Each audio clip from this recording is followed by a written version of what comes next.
Cobain nyusun puzzle yang aku warnain sendiri.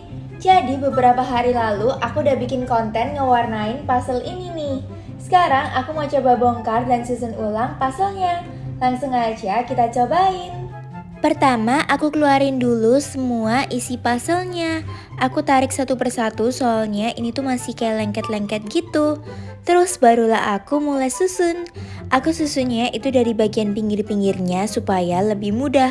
Tapi menurut aku ini puzzle-nya juga perlu lumayan mikir gitu soalnya dia warnanya kan banyak banget. Aku ngewarnanya tuh kan pakai warna-warni gitu. Jadinya lumayan membingungkan gitu deh.